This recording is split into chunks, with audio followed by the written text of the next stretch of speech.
Podemos encontrar en la historia las llaves para entender el presente. ¿Cuál es el papel de los historiadores? Las explicaciones, las herramientas que nos dan para entender mejor el presente a partir de lo que ha sido nuestro pasado. Bueno, sobre eso vamos a conversar con el doctor Tomás Estraca, sobre las diferentes crisis y momentos de nuestra historia, cómo entenderlos, cómo abordarlos y dónde están esas herramientas para comprender mejor nuestro presente.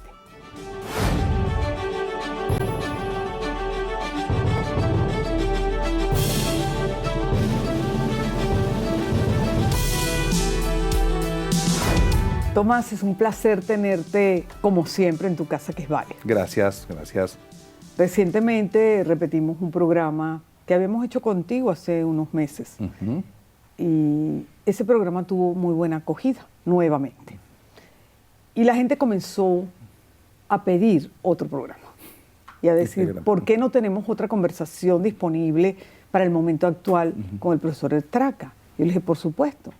Y yo pienso lo siguiente, a raíz de esas solicitudes en redes y con llamadas, que la gente está muy ávida de entender procesos, situaciones, momentos históricos, de tener esperanza y fe, pero sustentada en el conocimiento y en las herramientas que le da la historia. Y bueno, por eso estás hoy aquí. Bueno, muchas gracias por la invitación y bueno, ojalá que pueda yo contribuir de alguna manera, decir algo que ayude a, no sé si la palabra es levantar el ánimo, pero en todo caso generar un ánimo más asertivo y más optimista frente al montón de cosas que tenemos que afrontar. Tomás, ¿cuál es el papel del historiador? Wow, ese es un problema de definirlo, sobre todo que uno se la pasa en esto, ¿no? Sí. El historiador es alguien que se preocupa por sistematizar la memoria, por garantizar, yo creo que la definición inicial de Heródoto, en el segundo párrafo de su historia, de sus indagaciones, lo dice muy claro, que las cosas no se olviden. Y que eso, y poner esta memoria, o aquellas cosas que no están en la memoria, rescatarlas y volverlas a poner en la memoria, ponerlas al servicio de la sociedad. El historiador interpreta, el historiador analiza, obviamente, lo que hace el historiador fundamental. La diferencia entre el cronista y el historiador está en que el historiador está en la interpretación, con base en algunos criterios teóricos, metodológicos, bueno, que no tenemos por qué, filosóficos inclusive, que no tenemos por qué ahondar el día de hoy. Pero además de esto, el historiador también tiene que ser capaz de reconstruir, de generar conocimiento y esto ponerlo al servicio de la sociedad para que la sociedad pueda tomar decisiones, para hacer a los hombres y a las mujeres más libres, porque es uno de los temas fundamentales de la historia. La historia está pensada para hombres y mujeres libres, para gente que quiere tomar decisiones y por eso necesita la mayor cantidad de información posible sobre su vida. Para poder fortalecer o desarrollar un pensamiento crítico. Absolutamente, esa es la palabra, pensamiento crítico. Y por eso también yo siempre suelo decir lo que tú acabas de mencionar, que el historiador tiene las herramientas metodológicas que le permite o nos permite hacer un análisis un poco más aproximado, pero también más objetivo, desapaisado. Tenemos la capacidad de extrapolarnos de nuestra propia realidad, dejar la subjetividad de un lado y poderle dar herramientas a la gente. Sin duda, una de las cosas fundamentales de la investigación histórica, esto lo decía en la escuela de historia, decía Carrera Damas mucho, es entender las cosas con sentido histórico.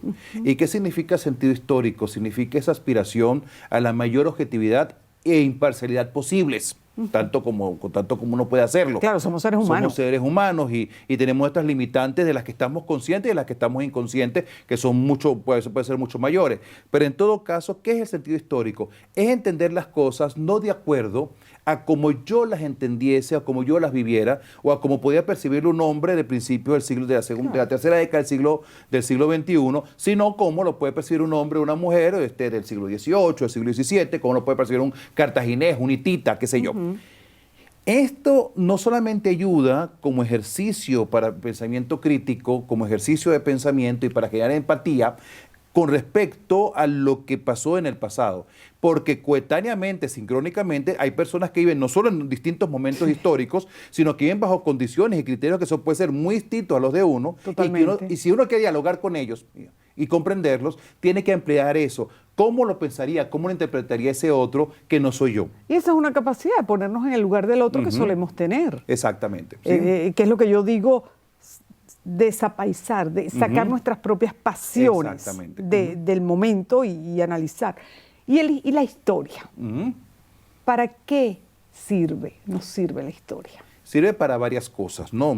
Desde aquella criterio que decían de magistra vitae, o sea, maestra de la vida, pero no porque la historia te va a enseñar y te va a dar lecciones en sí misma. La historia te va a dar herramientas con las cuales tú puedes extraer lecciones. Es decir, la historia siempre genera como si lo habláramos en términos industriales, como un producto, digamos, semi-elaborado, donde cada ciudadano, cada persona, puede, con base en esto, empujar a ir un poco más allá. El historiador puede, por supuesto, ayudar a esto. La historia puede ayudar a entender dónde estamos y cómo llegamos a donde llegamos. A eso iba ahora. ¿Verdad? Aparte de decir que por eso es tan importante en la docencia, desde los primeros años, la enseñanza de la historia. Local, regional y universal, para nuestros niños y adolescentes, para hacer ciudadanos un poco más críticos y con más luces. Exacto. Hay dos, en estos días estaba yo pensando, había la posibilidad de que yo tuviera que hablar con unos muchachos que están comenzando la universidad. Tengo tiempo que no hablo con muchachos que están en el primer semestre, eso me hacía mucha ilusión. Y yo me decía, ¿cómo le puedo yo explicar a unos muchachos de 18 años, 19 años, qué es importante la historia? Ellos pueden tener su idea, porque sean unos muchachos no significa que pueden estar desencaminados, algo deben haber aprendido. Y entonces yo quise tomar un ejemplo como cualquiera, y algo que está muy de moda entre los muchachos, que es este pop coreano, el K-pop. Bueno, entender el K-pop, que les gusta tanto, no va a ser plenamente posible si uno no comprende la situación de la Corea dividida y la necesidad de Corea del Sur de generar unas políticas culturales y una diplomacia blanda que impulsa aquello. Totalmente. Esto ya te pone el K-pop en otro nivel, entonces en otro punto. O sea, la historia, o sea, ahí llegas entonces a la guerra de Corea, al paralelo 38. La historia te permite aproximarte a los hechos y verlos desde pequeño hasta lo macro, o de lo macro a lo mínimo. Exacto, y te da otra dimensión. Entonces tú dices, bueno, este es un grupo cualquiera y qué bueno, y si te gusta, no voy a meterme en esto, pero ya estás entendiendo que hay algo más allá. Atrás. Y que trasciende, exactamente. Si nosotros nos venimos a esta época y todo el mundo dice, bueno, Venezuela atraviesa una crisis política, económica, social, y es una crisis que tiene larga data. Muchos piensan que es a partir del 98. Creo que la mayoría de los historiadores estamos clarísimos, de que esto tiene unos antecedentes un poco anteriores. Exactamente. Probablemente en el año 89 o en la década de los 80. Pero más allá de cuándo empezó, lo que la gente se pregunta es, ¿hay algo en nuestra historia similar?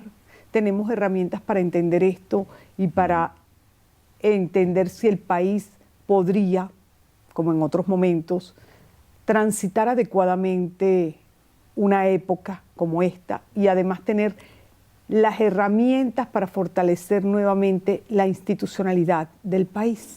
Sí, esta pregunta puede tener varias respuestas. Bueno, y es una pregunta muy amplia. Exacto, está como para un seminario, ¿no? Claro. Pero hay dos cosas que Pero tú tienes una capacidad de síntesis extraordinaria, por eso en televisión te va extraordinariamente bien.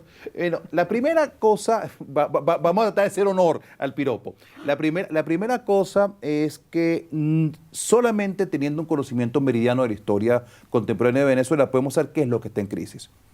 Porque la gente puede percibir la crisis por una subida de precios, por un apagón, pero estos pueden ser simplemente síntomas de una crisis que puede venir de más atrás. ¿Por qué esta situación está como está? Porque un país que tuvo estas características, que tuvo estas oportunidades, pareció encontrarse de repente en callejones sin salida, que va a la otra pregunta que tú me haces, si es de verdad un callejón sin salida. Pero ¿por qué esto es posible? Buena parte de nuestra tendencia a buscar soluciones fáciles y mágicas y rápidas son resultado de un desconocimiento de cuál es la naturaleza real del problema y dónde debemos atacarlo si de verdad queremos que esto vaya de abajo hacia arriba reconstruido en otra dirección. Y me permito decirte que también es un desconocimiento de las élites de antes y de las élites de hoy de cómo es el venezolano.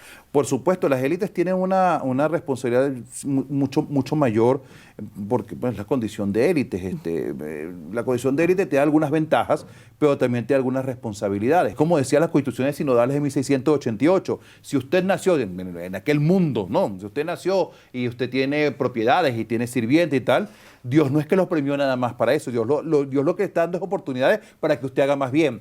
No voy a meterme en lo teológico del asunto, porque es interesante que las constituciones sinodales de aquel momento ya lo hayan dicho, pero sí me voy a detener en lo otro, sobre las responsabilidades de las élites. Entonces, esto es una dimensión del asunto con respecto a la crisis. Con respecto a lo otro, una visión de historia de Venezuela puede darnos a nosotros la respuesta sobre un análisis de historia de Venezuela, sobre las capacidades del pueblo venezolano para resolver problemas. Es decir, pareciera como muy obvio para por ejemplo, una persona joven que le ha tocado vivir, cualquier muchacho que está en sus 20s, le ha tocado vivir su arco vital ha estado muy centrado en la crisis, creer que Venezuela no tiene remedio, fatalmente destinada a estar metida en problemas. Y uno puede preguntarle, bueno, ¿y por qué este fue un país al cual vinieron tantos inmigrantes antes? Algo tuvimos que haber hecho bien. En diferentes siglos. En diferentes siglos. Algo debimos haber hecho bien. Lo cual significa que no es una tara de los venezolanos. Significa, bueno, que llegamos a problemas y que tenemos que ver la manera cómo podemos salir de ello. Nos hemos dado algunos cabezazos. Yo veo ahorita en la sociedad venezolana algunos indicios de una sociedad que ha dicho, basta, tenemos que avanzar en otras direcciones. Entonces estamos viendo cómo la gente, vamos a hablar de cosas que parecen tonterías, pero que no lo son. Vamos a ver cómo rescatamos el cacao. Y no porque haya una política del Estado o porque haya, sino bueno, porque tenemos que ver que como lo que está en crisis es fundamentalmente un modelo de desarrollo que está asociado con un Estado rentista, con el petróleo, con lo que sea, tenemos que buscar otras cosas y la gente está comenzando a resolverlo. Hay ahora varios temas que mientras tú hablabas yo voy pensando. Primero, no es la primera vez que los venezolanos resolvemos en paz y solos nuestros conflictos. Exactamente. No es la primera vez. Sin duda. Creo que hay que echar mano a la historia para entender cómo los venezolanos hemos sabido resolver en el pasado en paz nuestros conflictos. Y eso nos ha dado una independencia como país. Exacto. Lo otro es, tú hablas del cacao. Es cierto, no solo es el cacao. Hace ya varios años que los más jóvenes y no tan jóvenes decidieron, bueno, si nadie me resuelve mis problemas, y nadie tendría por qué resolvérmelos, pues yo tengo que, si un Estado que me resuelve o alguien que no apuesta por mí, apostar por mí. Y uno está viendo la cantidad de emprendedores en todas las ramas. Aquí tenemos un programa que se llama Emprendiendo con Victoria y lo hemos hecho para darle visibilidad a esa Venezuela que pese a todas las limitaciones sigue adelante. Es que eso es desarrollo. Yo le decía estos días a un colega que está en una universidad en Maracaibo, las situaciones de Maracaibo son muy retadoras todos los días, y dice, bueno, nuestra universidad, me lo comentaba, no sé de cuántos alumnos que tenemos del posgrado, más de la mitad vienen de Colombia a estudiar. Yo digo, bueno, tú estás exportando bienes y servicios, ahí te dando cuenta que que el petróleo sí ¿se sembró en qué? Bueno, talento, que ahora está haciendo algo que es una exportación distinta a la exportación del petróleo. Antes exportabas petróleo y te sentías que vivías en la opulencia, inclusive, con una relativa prosperidad. Ahora, a lo mejor no lo ves tan claro, pero esto que estás haciendo se llama desarrollo, que es crear riqueza, crear valor agregado. Estamos inmersos también en una crisis mundial, porque hay un cambio de paradigma. Estamos atravesando o transitando un cambio de era. Y un cambio de era implica que todo está en movimiento tal y como lo conocíamos. Y eso aplica a las denominaciones tradicionales que uno usa para democracia, por ejemplo. Entonces, está la democracia occidental tal y como la conocíamos en crisis.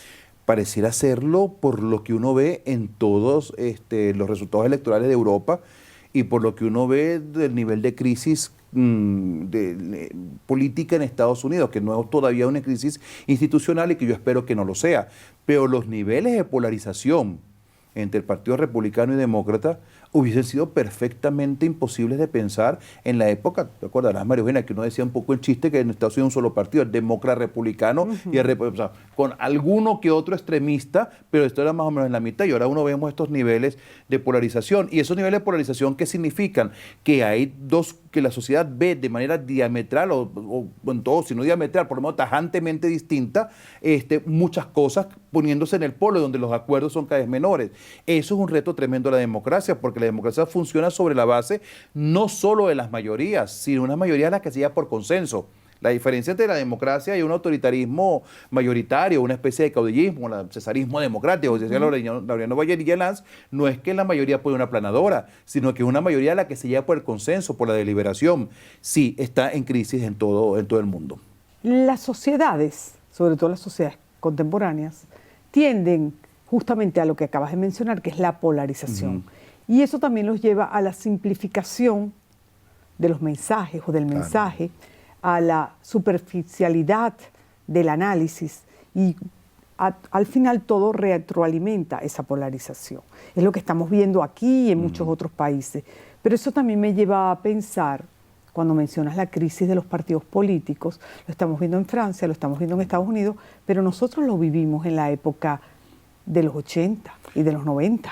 Fuimos unos adelantados a veces. Eso es lo que estoy pensando, si nos adelantamos a todas las crisis. Pareciera ser, yo quiero a veces pensar, cuando hablamos, que los venezolanos dicen, sobre todo los que están en la diáspora, cuando ven algunas cosas que pasan en sus países, porque una de las cosas que muchos venezolanos fueron a la diáspora, sobre todo los más jóvenes, pensando, no solamente que en Venezuela estamos como condenados eternamente a estar en crisis, sino que algunos países están salvados para llegar a la paz perpetua, que decía Kant. Eso no existe. Que eso no es posible. Entonces, no, se encuentran con algunos problemas y dicen, yo vengo del futuro. Se piensa en algunas ocasiones, a veces más graves. A tono de broma, pero es verdad. Pero es verdad. Entonces, sí, la democracia venezolana en la década de los 80, en la década de los 90, comenzó a entrar en una crisis muy importante que se manifiesta de forma mucho más clara. No fue la única, no sé si fue la inicial, no soy el experto, pero sí una de las formas mucho más claras en lo que eran las instituciones que servían de base para esa democracia, que eran los partidos políticos. Sobre todo una democracia como la venezolana, algo parecido en Estados Unidos, aunque de otra manera,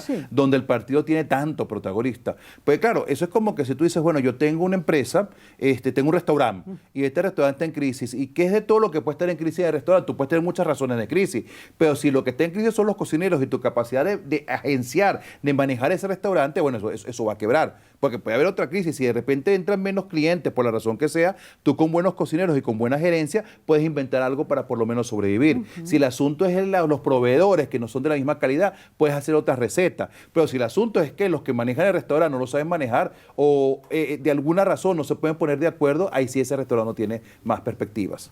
También pudiéramos decir entonces que venimos del futuro, si vemos lo que está pasando en algunos países europeos y en los propios Estados Unidos, donde pareciera que la falta de cohesión social, el tener prácticas culturales comunes, un idioma común, una religión común, entre otras cosas, ha fracturado la sociedad.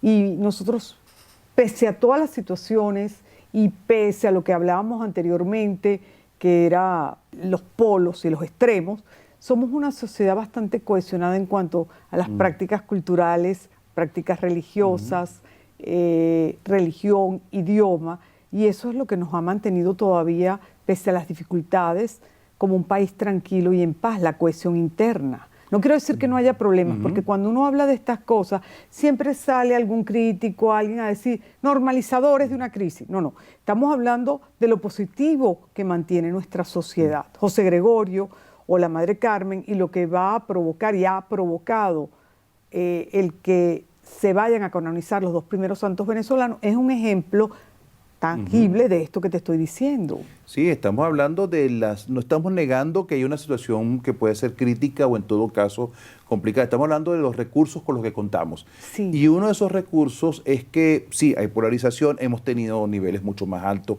con mayores decibeles, pero no hemos llegado todavía al punto en el que la mayor parte de los venezolanos odia a un porcentaje de su prójimo.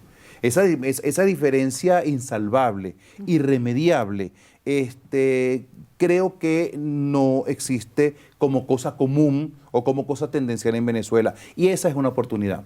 Porque cualquier país para salir adelante necesita llegar a unos acuerdos, necesita llegar a unos consensos. Y esos consensos, bueno, tienen que ser estos, mientras más libres, más espontáneos y expresen un mayor convencimiento de las personas. Tú puedes ver una Pax Romana donde, bueno, nos los imponen a la mala. Una Pax Gómica, como decía Manuel Caballero de Gómez. No, que sea por consenso, esto puede echar a andar. Y yo creo que aquí hay ciertas cosas, creo que si al venezolano se le pregunta en términos generales, qué estilo de gobierno quiere, qué estilo de economía quiere, si al venezolano se le pregunta sobre el tema religioso, si eso es un asunto de cada quien, o si yo estoy obligado a meterme con otro simplemente porque él crea una cosa distinta. Yo creo que allí vamos a ver que en general se piensa lo mismo.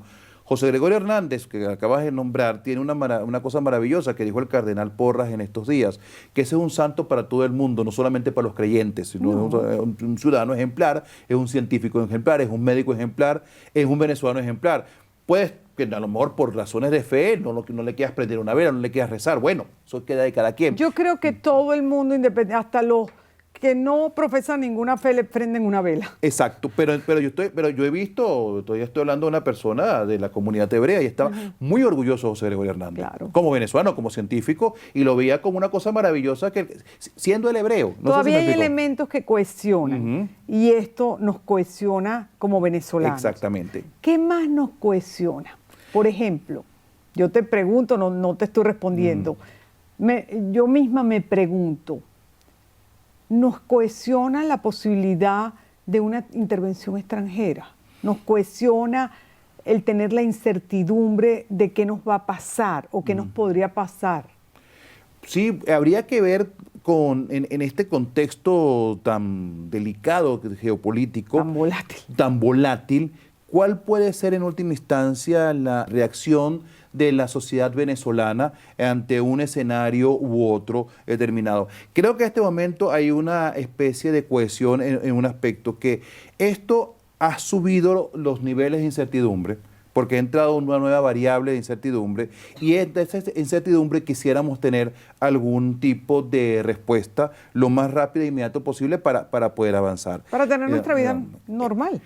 Porque de repente, si uno lo ve en términos de, bueno, ¿qué pasa? Si uno le quita lo político y uno lo pone, pues, en términos de paz, a lo mejor allí había una cohesión mayor en el sentido de que, bueno, todos creemos en mayor o menor medida la paz. Eso por allí pudiera ser un elemento de cohesión. Dice, bueno, más allá de lo que sientes que puedas ganar o perder desde tu perspectiva individual, ¿qué sientes que puedes ganar o perder ante la posibilidad de conseguir una solución en paz? Y eso puede ayudar a que, sobre todo a sectores que a lo mejor, o personalidades o grupos, individualidades que no están tan claras sobre la necesidad de llegar a un acuerdo, a consensos mínimos, comiencen a pensar o queden en todo caso marginados o queden en todo caso relegados frente a una mayoría que quiera llegar a consensos, porque la mayoría de los venezolanos estamos viviendo nuestra vida de alguna manera. Y cuando tú le preguntas a cualquier joven o no tan joven qué quiere, te responde vivir en paz, o te responde ser feliz, porque el venezolano siempre tuvo una vida en paz y feliz, y el Caribe siempre fue una zona de paz y en paz. En los últimos 50, 70 años, el Caribe ha sido básicamente una zona de paz. Y Venezuela, nosotros no tenemos una memoria reciente, no tenemos en la memoria lo que significa la guerra en una dimensión como la vivieron, por ejemplo, países hermanos, con todos los de la región prácticamente. Dolorosa. La gente te podría decir a eso que, bueno, tenemos la experiencia de la migración, pero creo que la migración responde a muchos otros factores que pudiéramos analizar en otro programa. Exactamente, sí. Tú sabes que decías qué cosas cohesionan a los venezolanos.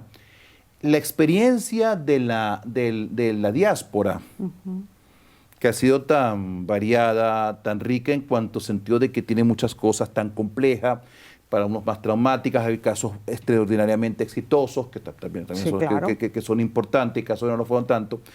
Esta experiencia ayudó a que los venezolanos tomáramos plena conciencia de algo que lo dábamos de por contado, que es que tenemos un país al que pertenecemos y que en última instancia es nuestro. Identidad. Que tenemos una identidad. Uno se da cuenta como ahora la gente, la comida venezolana, como la música venezolana, eso, el contraste el país que algunos sienten perdido y añorado. Se lo llevaron con él. Todo esto ha generado una nueva visión del país que tal vez hace 25 años no la teníamos tan claro. Qué lástima que ya ha sido con costos tan duros en términos de sociales y económicos. Pero bueno, no podemos hacer nada con esos costos. Ya eso pasó. Lo que sí podemos hacer es que ante esta nueva realidad, con esta nueva conciencia, comenzar a construir. También es posible en esta época, porque es la época de los grandes inventos y del desarrollo tecnológico. Entonces, los medios y los instrumentos modernos de comunicación han permitido que ese relacionamiento y la comunicación sea fluida, sea entre las familias. No es a lo que estamos acostumbrados los venezolanos, pero yo digo, entre las cartas que iban por barco o por avión, a que tú tengas a la distancia de un teléfono a un familiar, caramba, te hace mucho más fácil esa migración, esa distancia. Por supuesto, me estás contando esto. Yo me acuerdo una vez lo que contó Ugalde. No sé cómo funciona exactamente con los jesuitas en ese momento, pero el asunto es que usted va para Venezuela y él más o menos se consagra. Sus misiones en Venezuela. Y él se despide de su familia en los años 50. Como si no lo fuera a ver más nunca. Ese es el ánimo. Él dice que después sí vio y pudo viajar, pero cuando él se monta en el barco, su lógica es que no los va a ver más. Y yo estoy seguro que buena parte de esos años, entré en Venezuela ya, 70 años tiene Ugalde en Venezuela, claro. Por ahí. En esos 70 años, por lo menos los primeros 20, 25, eso era una carta que llegaban 3 cartas al año. Mi mamá es de origen gallego y mi mamá vino a los 12 años y ella me cuenta que la travesía en barco duró 11 días. Exacto. Y que ella la mandaron solita después y aquí estaban unos tíos. Entonces imagínate, hoy tú mandas a un niño, un adolescente y llega en 8 horas. En 8 horas y lo puedes ver por una llamada de WhatsApp. Sí, es decir, la tecnología en un sentido nos ha acercado más. Pero bueno, Tomás, aquí habría que hablar de migración, habría que hablar mucho más de otros temas, pero es televisión, así que te invito próximamente a que volvamos a hacer otro programa, una conversación. Estoy seguro, amigos y amigas, que les ha sido sumamente útil y grato escuchar al profesor Tomás Estraca. Así que hasta la próxima oportunidad, los espero.